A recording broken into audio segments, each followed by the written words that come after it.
I'm joined by UTEP head football coach Dana Dimel. Coach, thank you for joining me, and oh my gosh, it's here. Game week. Can you believe it? Can't. The summer's gone so fast, and then it just seemed like May was here, and now all of a sudden here we are. Camp started, finished, ready for ball. Just a few more practices left before the Miners go to Jacksonville State and play their first game. Before we get into that game and kind of the rest of the season ahead, I do want to just take you back to last season. There were a lot of expectations on this team, hopefully taking it to back-to-back bowl games for the first time in years. Fell short of that, going 5-7 on the season. What was that kind of like, that disappointment, and what have you learned from that season? Yeah, well, every loss hurts, you know, and so anyone that you have hurts, and so we got so close to going to the bowl game there at the last game and really had a great chance to do that. And so now we're just trying to take each game one game at a time right now, Rachel, and just be really locked in and focused and try to experience losses at a minimum amount. Yeah, you talk about kind of taking it one game at a time. Obviously, that first game is Jacksonville State on the road, a team that was an FCS school, now an FBS school, and now also in Conference USA. What do you see in that team, and what does this matchup pose? You know, we talked about they're a 9-2 football team last year, which is a really, really good record, and they're very athletic. They're very well coached with Rich Rodriguez as their head coach. I mean, very experienced coach. So they got all the pieces to be a really good football team.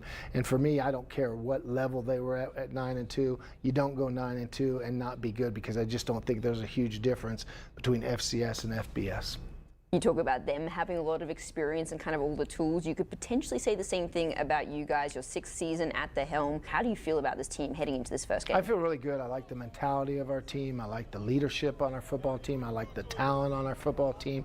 And so now it's just minimizing unforced errors. One of the big pieces obviously coming back is Gavin Hardison at QB. It's his 4th year as starter now. Right. What does he bring to this team, and just how pivotal is that for you to have a guy like that with experience? It's irreplaceable, Rachel, to have that kind of experience, to have that kind of leadership. And you know, the pro scouts are talking to me a lot about Gavin. They're like, tell me his leadership style. I said, unselfish. One word describes him, because he doesn't care if he throws for 400 or 40. Doesn't matter. All he cares about is winning and losing, and he's got great knowledge of the game. So what a guy to have to lead your offense. Yeah, and then with him, you've got some key pieces coming back. Obviously, Tyrion Smith, he went to A&M, came back to you guys. You've got Dion Hankins in running back. I mean, what do you think this offense can do? I know last year you guys really struggled to put points on the board early in that first quarter. Do you think that's going to be a different story Yeah, this year? you mentioned that. To me, if we start fast the way our defense can play, you know, then we put pressure on the opponent. So it's going to be really important for us to have good first quarters. You know, as a football team, good offense, good special teams, good defense. First quarter can really make a difference in a season. So it's really a point of emphasis. Yeah, and then obviously just quickly on defense, you got guys like Praise and Tyrese Knight coming back, that leadership and experience there again. How powerful do you think the defense can be this season? I think and the defense is deeper than we've ever been, you know, and the talent is deeper, and the talent period is with the ones is better than we've had. So I'm really excited about what they can do. I like the way they work. And it's going to be important for us to be physical and dominate football games on both sides of the line of scrimmage. That's going to be very important for us. Yeah, the Miners getting ready to go this season. They have all the tools they think they need to have a successful season and hopefully go to a bowl game and be just the 2nd team in program history to go to 2 out of 3 bowl games in the last few years. Coach, thank you so much for joining us. UTEP on the road at Jacksonville State this Saturday. Hopefully, Coach, for you get a win to start the season. That'd be awesome. Be blessed. Thanks for joining us, hey. Thanks.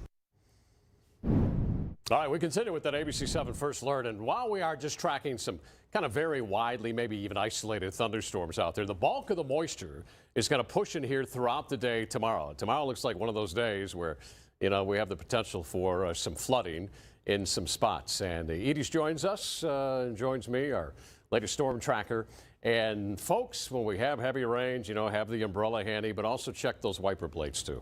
Yeah, absolutely. Some of our team members here at the ABC, they're able to track one down. I know we're really busy, but if you're able